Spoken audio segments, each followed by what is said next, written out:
I had a revelation, Alice. You did? Remember we went to John and Shelley's wedding? Our friends John and Shelley in New Hampshire in Lake Winnipesaukee. It was on a boat. It was awesome. I thought the boat was going to be stationary. And then I remember that's where I got this coaster. These are great coasters. And it shows the boat, the Mount Washington. Great coasters. And obviously at the end of the event, I stole as many coasters as I could off of tables everywhere because they're great coasters, and it's I'm getting one over on a friend who has friends of the show. If you got billed for missing coasters, that was why. But I also noticed that that John's brother Pete, his then fiance, I think, who I can't remember her first name. Do you remember her first name? No, but I think you're Facebook friends. No, I know, but it's not important. I forgot her first name, but I'm sorry. No disrespect meant. She was also getting coasters, so she was my competition. I'm sure John asked Pete, who asked her maybe to get some coasters, so John would have keepsakes, or they would, or understand. So she was my competition. Then I thought about how we were sitting with her at the table, and she was a very sweet person, and she's beautiful. I think it's fair to say, right? I would say so. And she was like very sweet. But she was shy, and I remember like talking to her, et cetera, and she was just shy. She was lovely and great, but shy, just a little reserved. And it just occurred to me right now, that maybe she's not shy. Maybe the thrill I expect somebody to get from being talked to by me is not a universal thing. Maybe she's the most extroverted person in the world, but the content of what I was saying was just so incredibly sucky and such a drag that she could barely work up enough. I don't know. She seemed really nice. No, she wasn't shy with you because she likes you. That's how that works. Okay. So there you go. So I wanted to start with a couple things. I was just listening to Callahan. I didn't realize that did I miss this yesterday? Because I felt like we talked about. These days are cluster Fs. Alice and I were talking about this morning. You were up before me. I think I was up around 6, and you were up before me. I get up around 6, and it is jamming, trying to book guests, find stories, et cetera, till 11. So that's a blur. 11, my show starts till 3. That's of course just a total blur, and you're in a concentrated submarine because I'm concentrated. I'm talking to people. I'm interviewing people. Well, this morning we interviewed. We'll have it in a second. Robby Starbuck, who joined us. But it's a total cluster. And I've got these visions from this morning when it was just you and I downstairs. Downstairs was clean and there was plenty of food in the house. Now a family of Kodiak bears has gone through the house. Somehow every dish has been used. We had the whole thing. We had it beat yesterday. Every dish is used. There's piles of dishes everywhere. My brother's about to walk into here, and it's total chaos. They've gone through almost all the food. This family of Kodiak bears that we call our children. It's a total cluster event. Yes, it is interesting. Since I've been working, Tom's been almost exclusively the grocery store goer. So, and you're not used to, like, you refuse point blank to do like my big grocery shopping trips where I get a full cart of stuff. Like, you're anti even getting a cart. You only want what you can get out in a handheld basket. Right. But I think it's fair to say you've been astonished at how quickly the one basket's worth of stuff vanishes in our house. Yeah. No, everything. Because it's like one basket of food from a market basket is approximately like 3/4 of a day's worth of food for our household. Yeah, it's remarkable. Like, we're just about, by tomorrow morning, we will be out of food. There are these tilapia frozen fillets that are labor intensive that maybe we'll get around to, but other than that, they tear through everything. And anyway, so then it's I don't want to complain. I know you guys are busy too. It's the same thing. So then it's 3:00. Bang! I'm immediately driving my son to wall climbing today, which of course is a great event. And then our daughter, if we got to go from there, immediately grab a daughter. She's got to go to softball. And it's always something. And now we're going to be adding karate to that and another thing. And it's such a cluster event that now it's 6:24. We've been up more than 12 hours. Now we'll do this podcast. But seriously, it's going to be an hour from now or something, whatever it is, before that's when we can make the decision whether or not we relax with cocktails or not with cocktails, or try to clean, or continue to go back to work, or try to book guests, or try to sell spots, or but that window is small, and then bang, it's repeat. It's such a cluster event. It is so. It is such a crazy event. It is nuts. I mean, I want to know from you guys, do you know a way to slow things down? Is there a way to slow things down and survive? It's just like, it's so busy. So tomorrow will be Thursday, and I'm already booking guests right now for tomorrow. I got to check all the different places. No, if I were able to invent time travel, right, I wouldn't like go back in time and try and change history or something. I would just like go back to this morning and sleep in and like get a bunch more stuff done. I would just like multiply myself. I would just do the same day over so I could get the stuff done that I need to get done in the day. That's what I need time travel for. Oh my goodness, it's crazy, and stuff is frozen into like I've only passed through the downstairs. I'm in the downstairs for like the first 2 hours of the day, and then I'm up here cutting audio for the show. And then I go once more before the show downstairs, and maybe I'll cook something for the kids in whatever. And then it's once an hour. At every top of the hour, I am during the show. I'm checking downstairs, and it's every time I go down there, it's more deteriorated. There's chairs moved around where you can see the kids have gotten stuff off shelves and this and that to eat, etc. And then it's super lightning quick. And then now I pass through downstairs after work to go out to the car to drive to the rock climbing thing and to see things are destroyed. Come back from rock climbing and dropping a daughter off at baseball, and things are more destroyed. There's taco shell pieces down there. There's random salads. There's half-open stuff that they sniffed because they're Kodiak bears who've broken into the house that they're not interested in, that they've done discarded, like Yoda did with Luke's stuff. It is a total cluster event. It is just crazy. Now, I mean, So I guess this is what they call life, right? I guess so. I'm just trying to see what Pepper's up to. She's got a bone there. Yeah, the big pork bone. Okay, so I want to play a piece of audio. Robby Starbuck is coming up in a moment, but I just want to play this audio before we forget. I don't know if we played this last night, if we talked about it last night, if we played it this morning, if we forgot about it this morning. But I just heard it. I just heard it on Jerry Callahan's show, and I was like, man, I can't believe I didn't get that. It's rather astonishing. This is Biden. This is Tom Elliott put it out there. He's great, obviously. Biden, February 17th, 2015. Folks, and this is him on the replacement theory, essentially. I would argue it's unlike any other large country in the world. So there's a second thing in that black box. An unrelenting stream of immigration. Non-stop. Folks like me who were Caucasian of European descent, for the first time in 2017, will be in an absolute minority in the United States of America. Absolute minority. Fewer than 50% of the people in America, from then and on, will be white European stock. That's not a bad thing.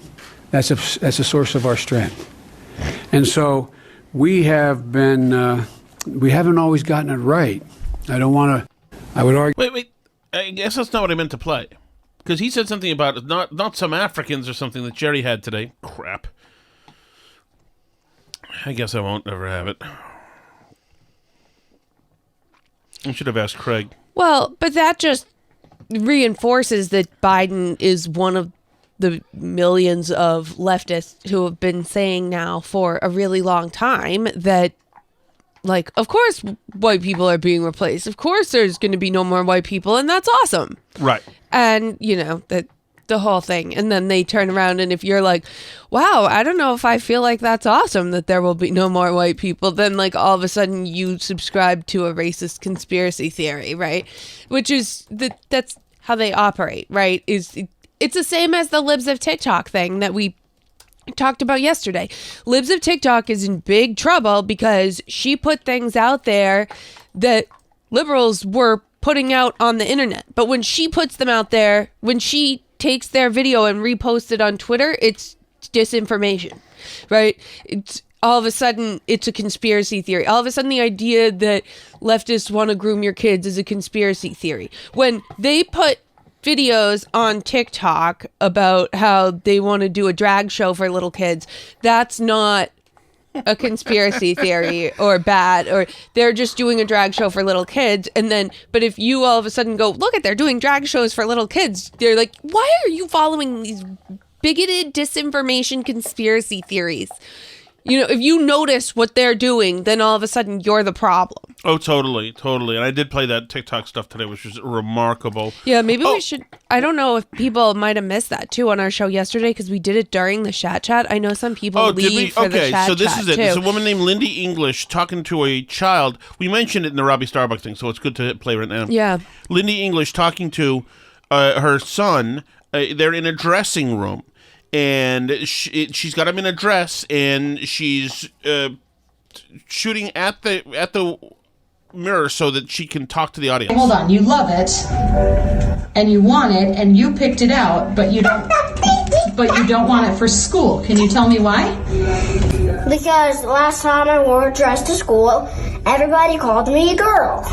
Oh. Well, what did we learn from My Shadow is Pink? My Shadow is Pink is this story where the dad is judgmental that little Jethro, or whatever his name is, it wears a dress, and he's judgmental and he's angry, but then it ends with the dad coming into the room with his own dress. I see. Typical. The bigot always ends What up makes you actually like dresses so much? I just like dresses.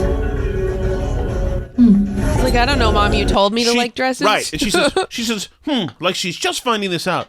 But of course, she's giving the kid the lines to say. She's delighted that he's been bullied at school. That's the whole idea behind this. You see, he's being bullied. He needs special accommodations now, and all of you need to bend to his needs now. You see, bullying, he'll be committing suicide in 5 years. And of course, the whole thing is gross. She's a madman. She's a psychotic. Yeah. Now, she actually, to her credit, she's kind of a life coachy kind of person. Of course she is, because all the most broken people are.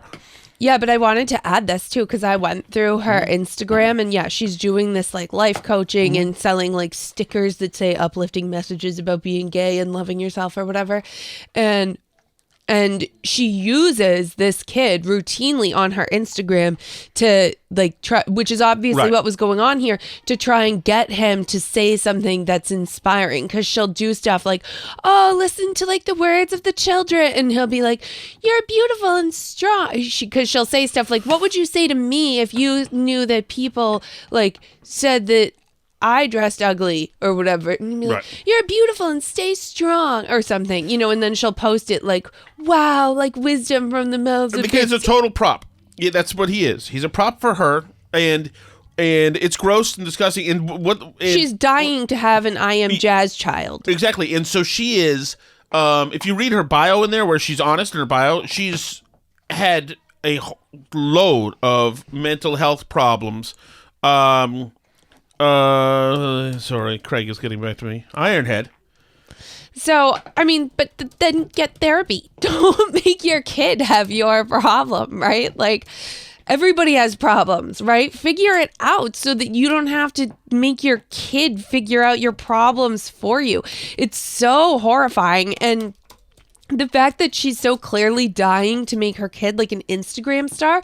And that's what's so toxic about this too, right? Is that she's putting it out here and begging for attention. Like she took this whole video herself. Right. And put it out there as like, because she wants her kid to say something in the video about like how he really wants to be himself and he doesn't care what people think and the whole thing. Like she's putting this video out here. No one stalked her to find out that she was forcing her kid to say he likes wearing a dress.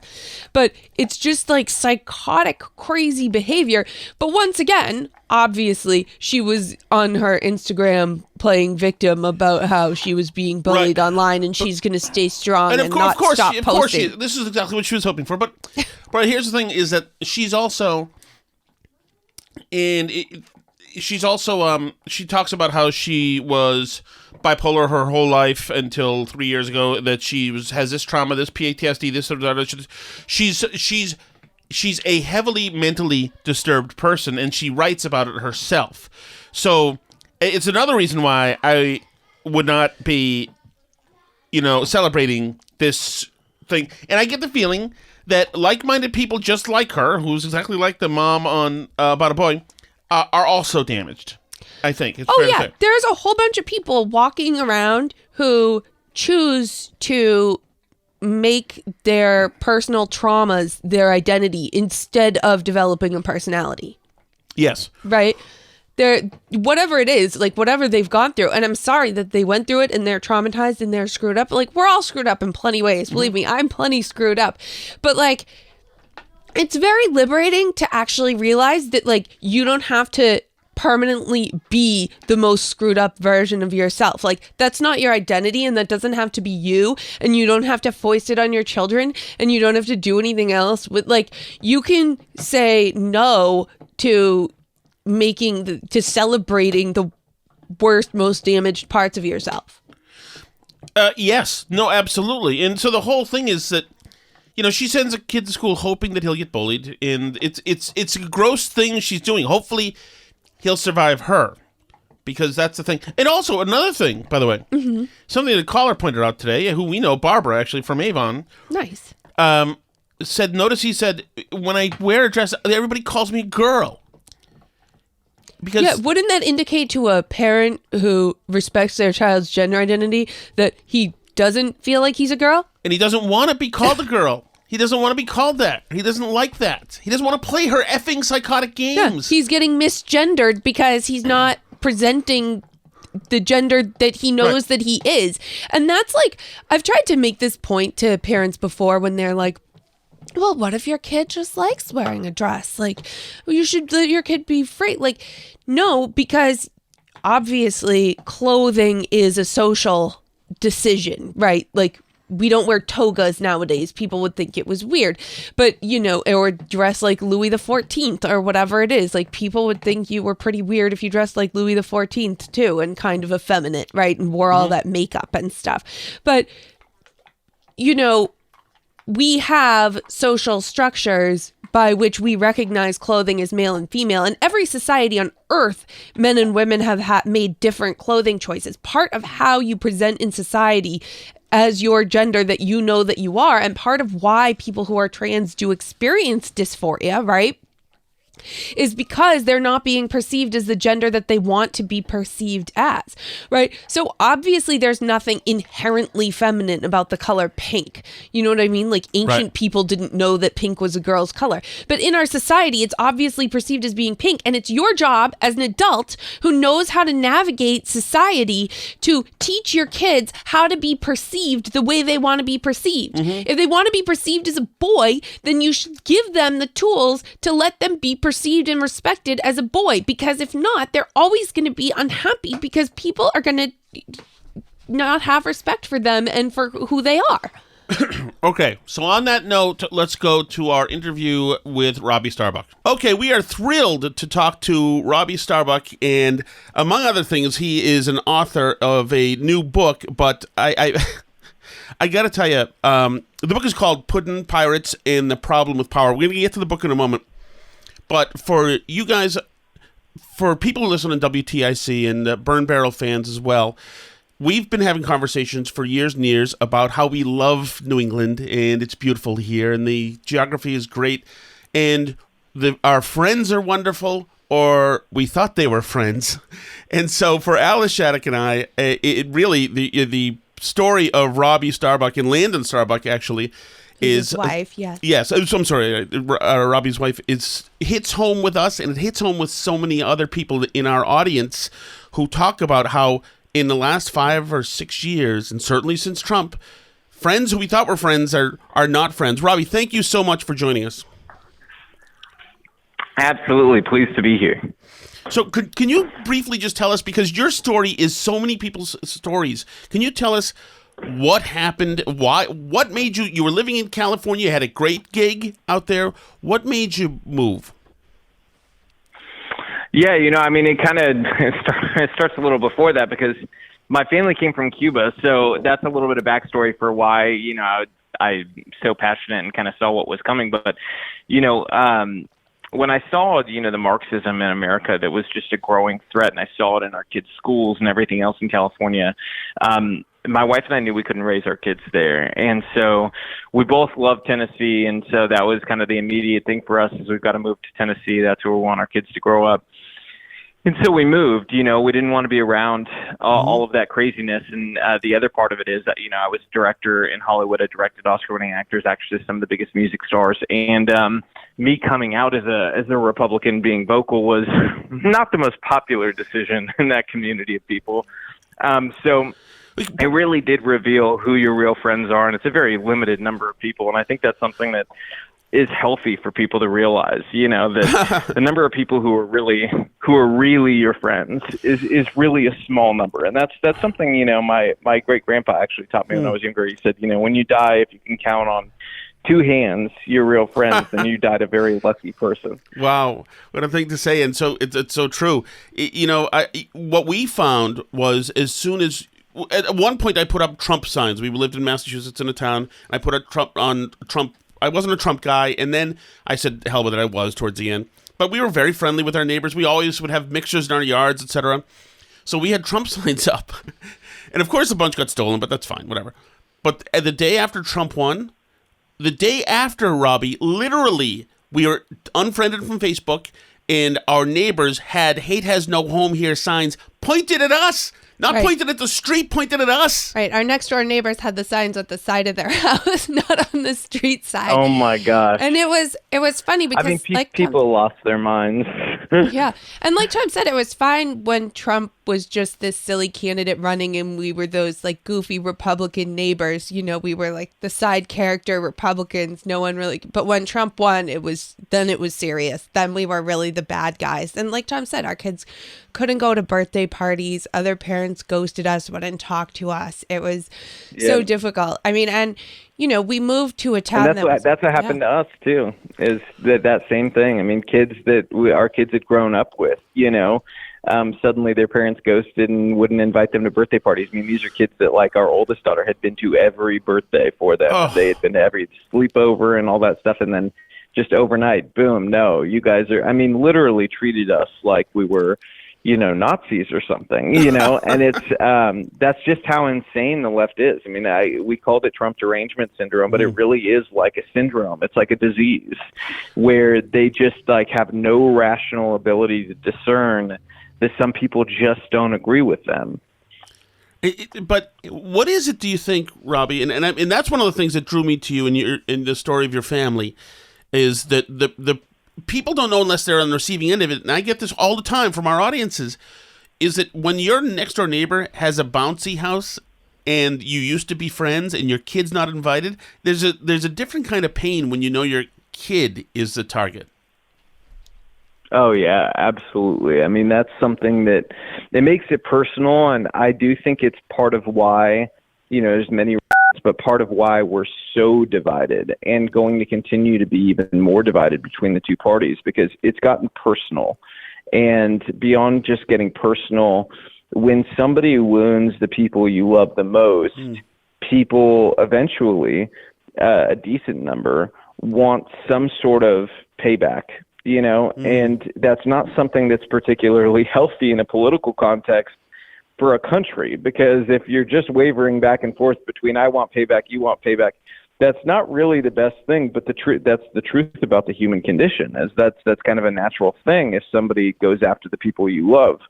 And unfortunately, the left is kind of turning into an American version of the CCP, where they want to institutionalize revenge against their opponents. They want it to be the guy. I just watched a video actually before you called me on MSNBC where they were calling for arresting Republicans in the media for spreading disinformation.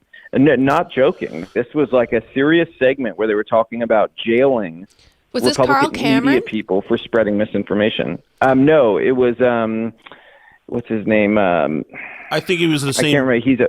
It was the same panel, though. Cameron was one of the boxes, I think, on this panel. He also called for people to be jailed. Yes. Yeah. Incredible that people who used to be relatively sane are saying things like this with a straight face. So now you and Landon have moved for Tennessee, and I take it you love it there because, I mean, I don't think you'd run to represent the people in Congress if you weren't feeling good about your life there and like that's really where you want to make your home. Yeah, we love Tennessee. I mean, this is where our home is. This is our heart. I mean, the people here aligned values-wise and everything else. I mean, it's one of my district specifically is one of those places where America's still America, you know, and that's a sad thing to have to say because that's rare. You know, America is on life support in terms of just like the value set. But even here, you know, I mean, there's sort of an attack on American ideals because the state party, you know, I don't know how much you guys know about this, but I mean, they threw me off the ballot. Right. And so now I'm in court over it to get back on the ballot. And they're trying to rip away the people's choice because, you know, in terms of where we were at in the race when they did this, I was winning, you know, and so they're taking the leading candidate in the race and saying, nope, people, sorry, we're not going to let you make that choice. And I can't think of anything less American than that. So, you know, I mean, I feel like this problem is creeping in everywhere. Yeah, definitely. I mean, I saw on Twitter that you're also a fan of Kathy Barnett. And I was watching that race so closely and I was really disappointed in how a lot of people that I thought were kind of, in my mind, decent Republicans who at least were fair really just went all out on the attack against her, you know, misrepresented her positions, completely unfair attack ads that took quotes and like sliced off important what she was actually saying and just took like individual words like systemic racism to make it seem like she supported things she doesn't support.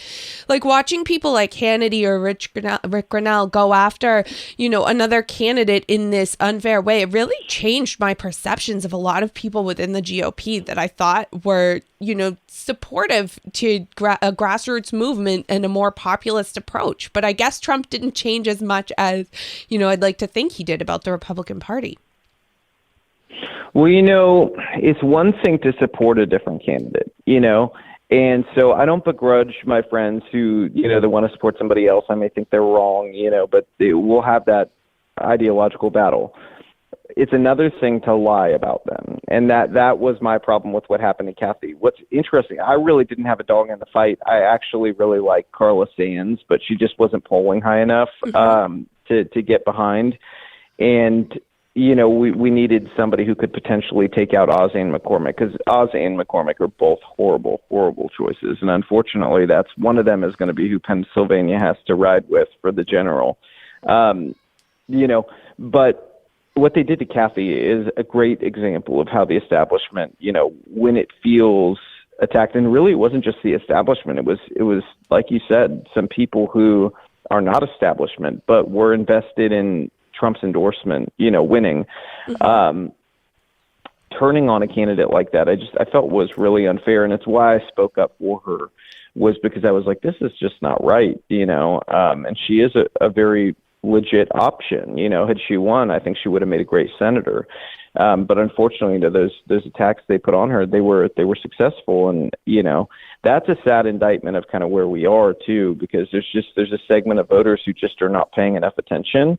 And we need more engaged audiences to pay attention to what exactly the candidates believe in. Because like in Oz's case, and it looks like he's going to be the candidate, we essentially have a candidate that has talked about, advocated for gun control, transitioning children, and abortion. You know, that to me is not a Republican candidate, you know. So, you know, we've got to be paying attention in these primaries and getting behind people who are going to actually align with our values. We are talking to Robby Starbuck. You can follow him on Twitter at Robby Starbuck, Robby Starbuck, Stabuck. R-B-U-C-K. What did I say? You skipped the R. Did I? Oh, sorry. Okay. So not Robby Starbuck, Robby Starbuck. And he is running for Congress in Tennessee, even though the machine is trying to screw him out of that opportunity. And you should get to know him. Go to starbuck2022.com, and he is the author of a new book as well for the Brave New Books series. Congratulations on that, Robby. By the way, what compelled you to be an author of a children's book? Yeah, honestly, you know what it was is we already subscribed to Brave books for our kids, and so when Brave came to me and said, "Hey, would you want to do a book?" I said, "I'm already in because I subscribe, and it's our youngest daughter Coco's favorite book series." And so, it was instantaneous for me. I didn't even ask what the details was. I just said, "Yes, my topic would be the Constitution," and so they were like, "Cool, go for it, write it up." And I'm super happy with. The book is just incredible. I mean, I don't know if anybody has read these Brave books, but we've been dying as a family for a series like this. And essentially, every book has a different author in the series, and it's the Team Brave. So Team Brave is this team of like superhero animals who fight for freedom. And in every book, there's a different thing, a different theme that sort of reinstills conservative values, but in a very subtle, kid, age-appropriate way. Because the truth is like our kids are inundated on every front by the left with propaganda, from Disney to every piece of information, free form, whatever media you're allowing your kid to consume from the mainstream is indoctrinating them. Nickelodeon is doing like a pro-child trans series right now. So we've got to step in as parents and say, no, we're not consuming that content, but we need replacements. And this is one of those things that can serve as a replacement on books. And every month you get a new book. The best part about it, too, is there's the thing in the back of the books called Brave Challenges that together as a family, it has games for you to play. And it encourages critical thinking for the kids. But the games are truly fun. This is something me and my family did and have spent a ton of time on as a family and really had great bonding with it. So it helps reinstill the values you're already trying to instill in your kids. And it's a battle that we've got to fight, and we've got to support companies like this who are refusing to go to Amazon. You realize if Brave Books went to Amazon, they would make so much more money. But they're standing up to Jeff Bezos and the machine on the left and saying, no, we're not going to help Amazon fund abortions for their employees. We're selling this straight to the people, bravebooks.com. And it's, I think, something every family is going to just love. So it was a no-brainer for me to do. And what's funny, though, is when we picked this out, I had no idea I'd be living through my own constitutional crisis with what's happening in my race. So, but it reinstills why it's so dangerous to give a group sort of authoritarian power, because the problem with power is, absolute power corrupts absolutely. And that's what we've seen in my race. So, yeah.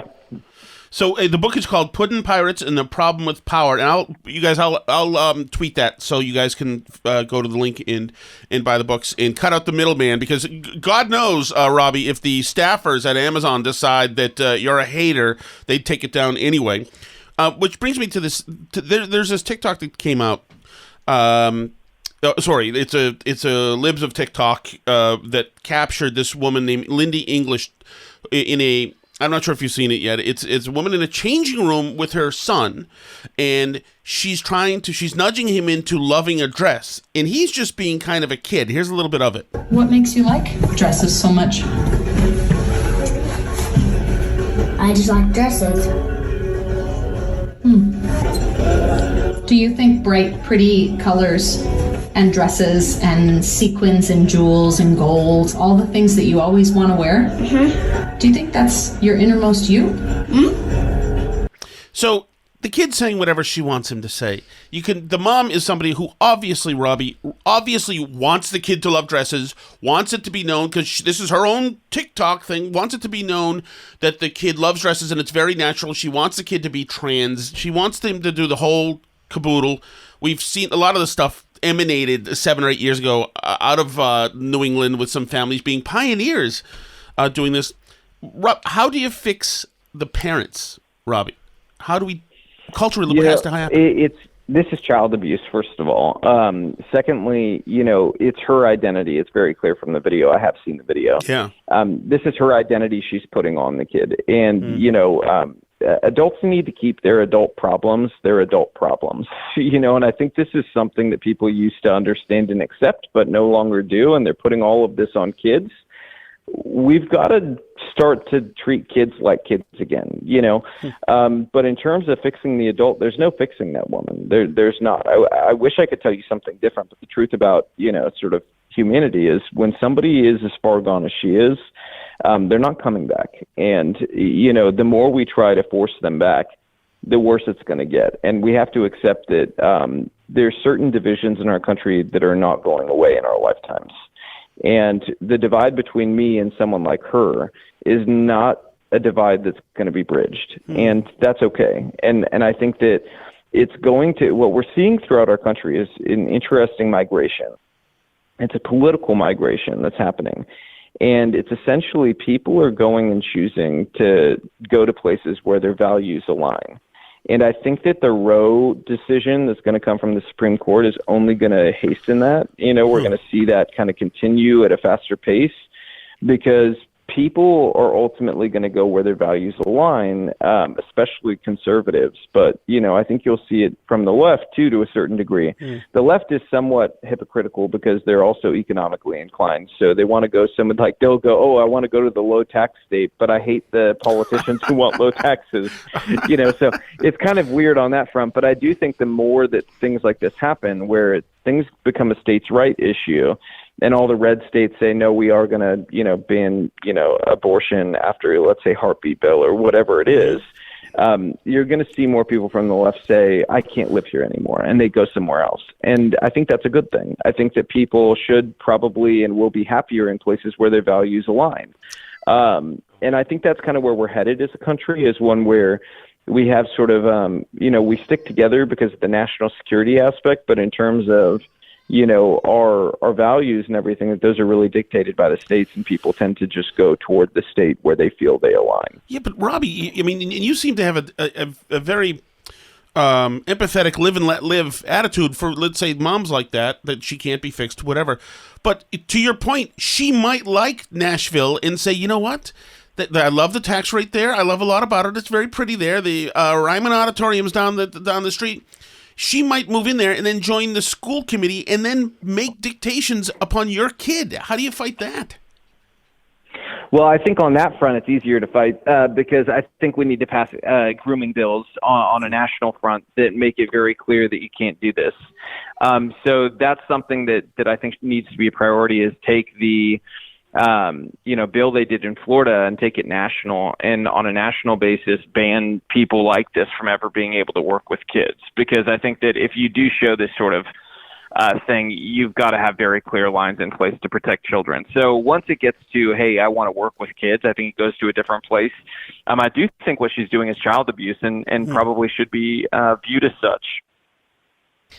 Yeah, but I agree with you that it needs to be like state by state, but around here, and like we talk about moving all the time, we love it here so much, and we have our nice house and we have our chickens and our big yard and our garden and everything, but we look around at the other parents and they're all for this stuff. I want to share with you a Facebook post I saw in the moms group on our local page the other day. This mom wrote, "Hello, I'm Jessica, and my pronouns are she, her. We are moving to town this summer. We're looking for recommendations for family-centered groups and activities. We have 2 kids that are 5 and 7, both non-binary. We're not religious, so we're not looking for church groups. We're looking to connect with similar families." And the other parents all jumped right in. "Oh, yes, I have a non-binary 9-year-old. I have an assigned male at birth child who whatever. I have a non-binary babysitter that you can hire." And it's just, I mean, there's so much. It has to be the highest concentration of non-binary children on planet Earth. I can't imagine otherwise. But, I do think that in places like Tennessee, we're going to be able to get the anti-grooming bills and stuff. But I think you're right that it's going to have to be state by state. And I'm all for making the states with the better tax rates and everything else have the most inhospitable laws to lefties that want to move there as humanly possible, to dissuade them from wanting to move there and ruining those states too. Because here, it's like, I do wonder if it's too far gone. Yeah, no, I do think that unfortunately in some places it's too far gone. A place like California or New York, I don't think we're spending wise time trying to save it. I think it's good to fight for the congressional seats that we can win there.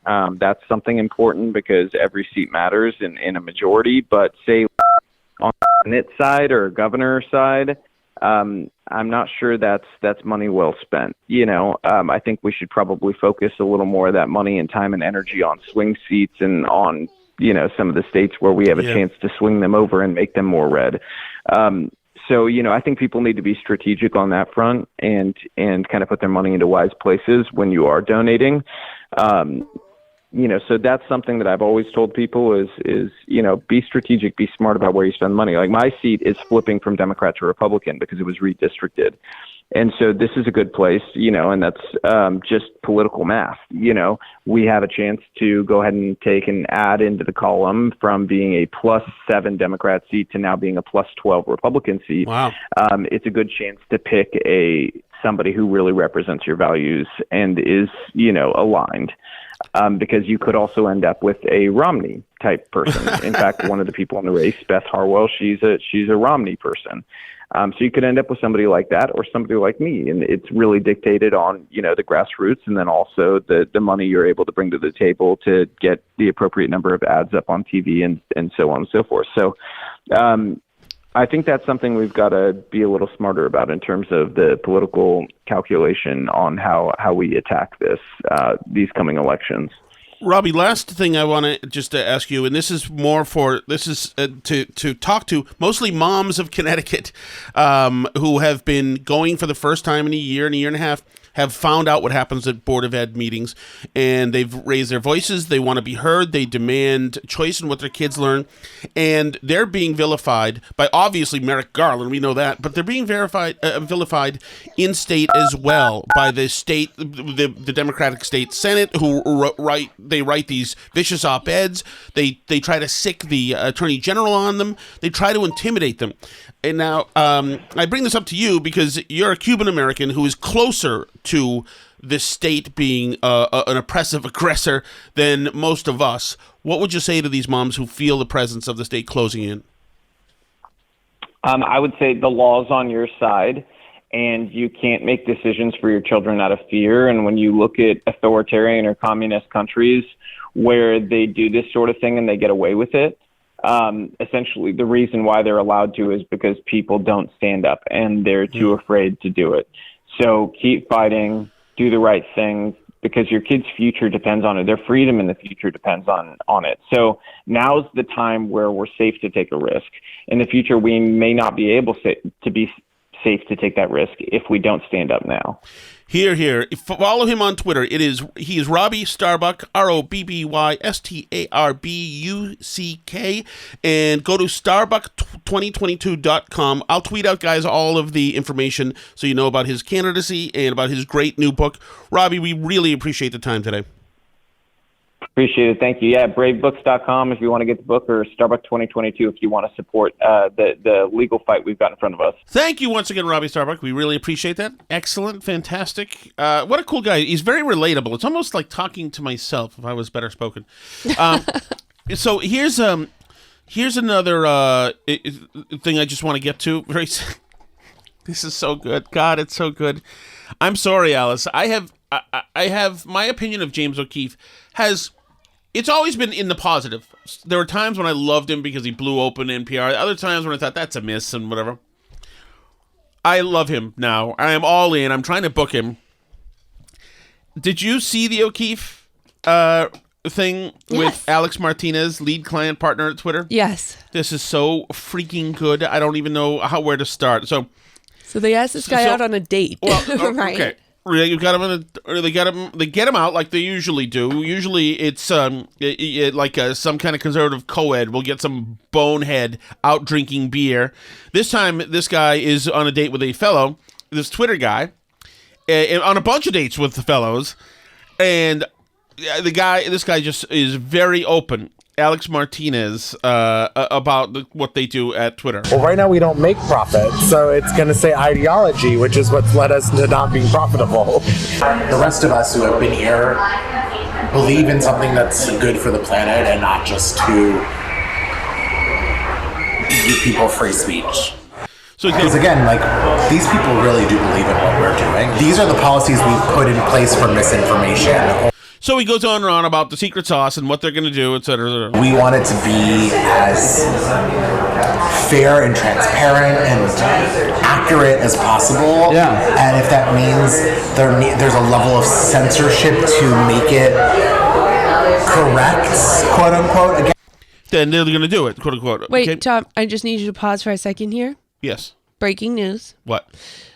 Biden has invoked the Defense Production Act to speed up baby formula manufacturing. Oh, my goodness. Well. The Kerry legacy lives on. Kerry from Winchester. My goodness.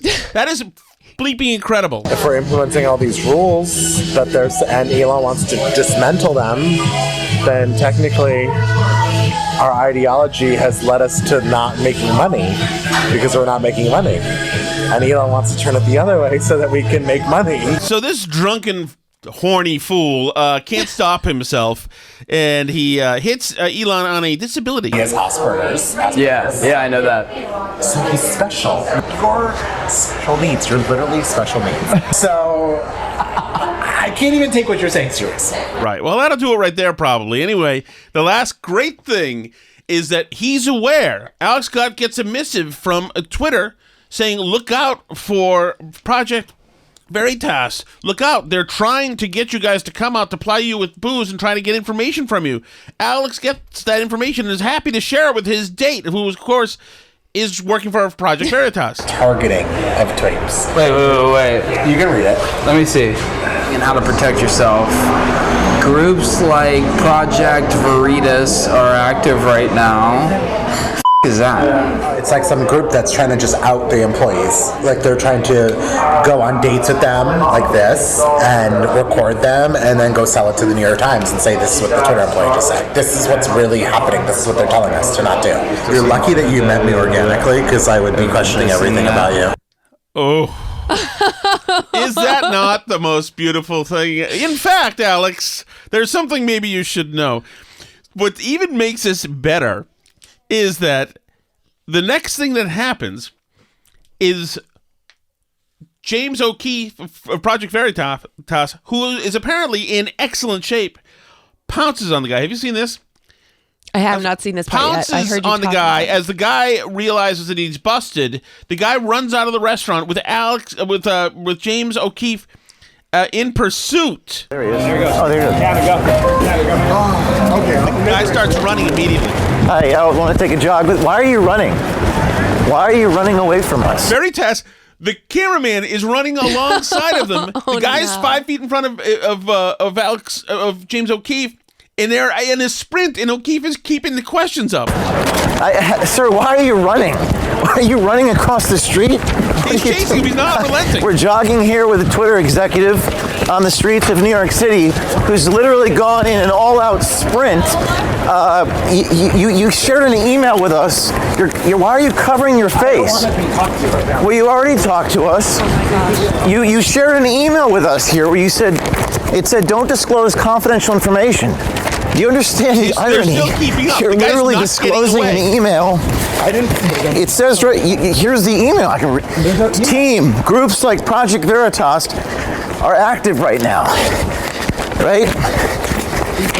Excuse me, sir. What is Elon Musk going to do when he sees this? I don't know. Are you going to be terminated? Why are you running? I would just like you to leave me alone, please. So, I kind of almost feel bad for him. Like, I hope he doesn't kill himself or something because it's like so terrible and humiliating. It's just like really, really bad. Oh my gosh. But also, Alice, think things through. Think things through. Assume. That's the only good instinct I have is I assume I'm going to get whacked. And I assume that something bad is happening. If you're going to go on a bunch of dates with a guy who seems to like enjoying talking about your work a lot, talk about loose lips sink ships. I know. I was just thinking of the poster. We have that loose lips sink ships poster in our bathroom. If the relationship ever progressed, but probably I'm assuming it didn't.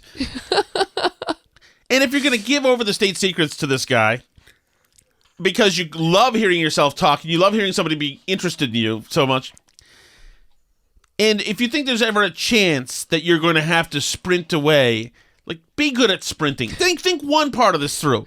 Because this guy was dealing with the most in-shape battery of cameraman and talent that I have ever seen. They did not. The interview went right on. So, so that's it. That's all I wanted to get to. Anything else? Are we done? Oh, I think we're done for the day. We can hit chat tomorrow, I think. Sorry if you left us a message, but we'll get that in tomorrow. Big day with Robby Starbuck and everything else going on. Hope you guys are doing well also. You can find us on Twitter at Burn Barrel Pod, Facebook.com/BurnBarrelPodcast, BurnBarrelPodcast.com. That's where you can leave us those chat messages if you want to. You can also email us burnbarrelpodcast@gmail.com. And you can find our show anywhere you like to listen to podcasts or YouTube or Rumble. C'est la vie.